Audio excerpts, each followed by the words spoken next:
జై శ్రీరామ్. అందరికీ నమస్కారం. వెల్కమ్ టు న్యూస్ అఖండ. నేను మీ కస్తూరి శ్రీధర్. మిత్రులారా, అసలు ముందు ఈ విషయం చెప్పాలంటే నాకు నవ్వొచ్చింది. ఎందుకంటే అసలు అమెరికా ఉద్దేశం ఏందో, అసలు వాళ్ళు స్పృహలో ఉండి ఈ పనులన్నీ చేస్తున్నారో లేదో అని చెప్పేసి నాకైతే డౌట్గా ఉన్నది. ఈ డొనాల్డ్ ట్రంప్ అమెరికా అధ్యక్షునిగా బాధ్యతలు స్వీకరించినప్పటి నుంచి ఈ అమెరికా ప్రవర్తన విచిత్రంగా ఉన్నది. అసలు ఎప్పుడు ఏం మాట్లాడుతున్నారో, ఏ విధంగా ప్రవర్తిస్తున్నారో వాళ్ళకే తెలియడంలే. అంతా వింత వింతగా విడ్డూరంగా ఉన్నది. అవునా కాదా?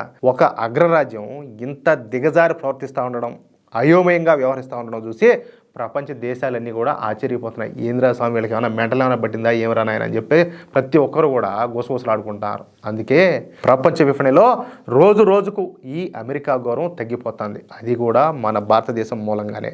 అది ఎందుకో కూడా చెప్తా, నేను అది ఎట్లా కూడా చెప్తా. ఓకేనా?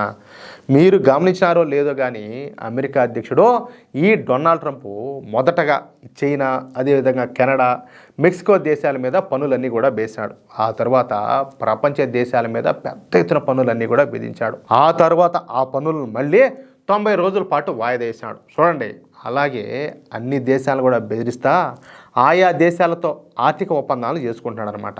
కానీ ఈ డొనాల్డ్ ట్రంప్ ఇన్ని చేస్తూ ఉన్నప్పటికీ ట్రంప్ని ఎదిరించే దమ్ము ఎవరికి కూడా లేకపోయింది. ఈ విషయాలలో ఏ దేశం కానీ, ఏ మేధావి కానీ, ఏ సంస్థ కానీ తల దూర్చడానికి కూడా సాహసించలేకపోయినారు. అవునా కదా?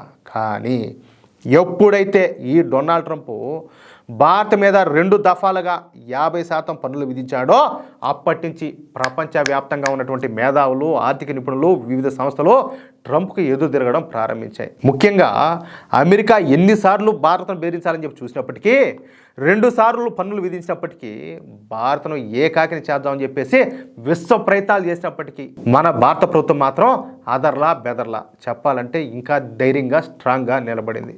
ఈ అమెరికా విధించినటువంటి పన్నుల నుంచి మన ప్రజలను, అదేవిధంగా మన దేశాన్ని రక్షించుకోవడానికి మోడీ ప్రభుత్వం అన్ని రకాల ప్రయత్నాలను జరుపుతుంది. దీంతో భారతదేశాన్ని చూసి ధైర్యం తెచ్చుకున్నటువంటి వివిధ సంస్థలు, అదేవిధంగా మేధావులు, ఆర్థిక నిపుణులు ఈ డొనాల్డ్ ట్రంప్ పైన, అదేవిధంగా ఆయన ప్రభుత్వం పైన దుమ్మెత్తిపోతున్నారు.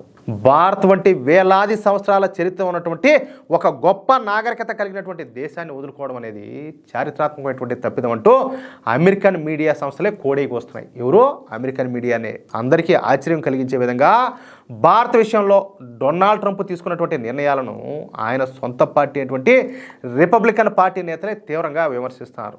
అసలు ట్రంప్కు మెదడే లేదు, మిత్ర దేశాన్ని శత్రు దేశంగా చేసుకోవడం ఏందని చెప్పేసి అమ్మనా బూతులు తిడతారు. దీంతో డొనాల్డ్ ట్రంప్ ప్రభుత్వం ఇప్పుడు మరొక కీలక నిర్ణయం తీసుకునింది. అదే మళ్ళీ భారతదేశానికి దగ్గర అవ్వడం. చూడండి, అసలు చెప్పినా కదా, వీళ్ళు మెంటలా ఎట్ట అన్నట్టు పిచ్చి పిచ్చిగా ఏ నిమిషంలో, ఏ సెకండ్లో ఏం మాట్లాడతారో, ఏం చేస్తారో కూడా వీళ్ళకి అర్థం కావడంలే. అట్లున్నది పరిస్థితి. అయితే భారత్కు దగ్గర అవ్వాలంటే ముందుగా మన భారత్ పైన విధించినటువంటి పన్నులన్నింటినీ కూడా ఎత్తేయాలి. పన్నులు ఎత్తేయాలంటే 2 దేశాల మధ్యన వాణిజ్య చర్చలు అయితే జరపాలా. 2 దేశాల మధ్య వాణిజ్య చర్చలు జరపాలంటే భారత్లో సమర్థవంతంగా లాబింగ్ చేసేటటువంటి అమెరికా రాయబారి ఉండాలి. అవునా కాదా? అందుకే భారత్లో ఉన్నటువంటి అమెరికన్ రాయబారిని మారుస్తా ఈ డొనాల్డ్ ట్రంప్ ప్రభుత్వం ఒక సంచలనమైనటువంటి నిర్ణయం తీసుకునేది.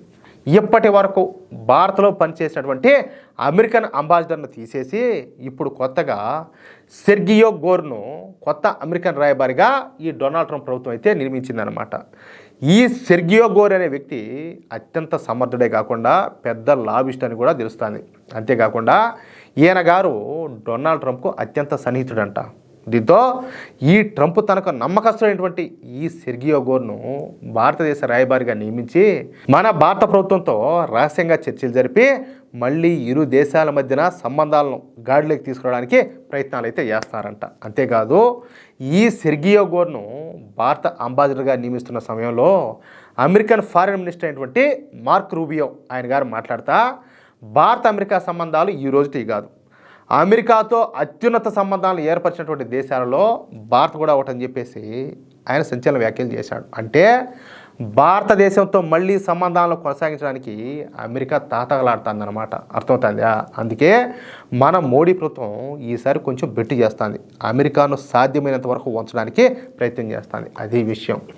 చెప్పా కదా, అమెరికా కాదు, ప్రపంచంలో ఏ దేశం కూడా భారతదేశాన్ని ఏమీ చేయలేదు. ఇది మాత్రం పక్కా. చేస్తే స్నేహం చేయి, ఏమే దానికి తగ్గట్టుగా మేము ఉంటాం.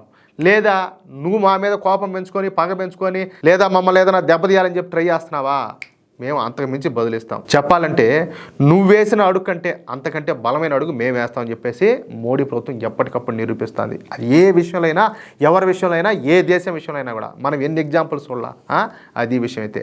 మిత్రులారా, ఈ న్యూస్ కనుక మీకు నచ్చినట్లయితే ఖచ్చితంగా ఈ న్యూస్ను నలుగురికి షేర్ చేయండి.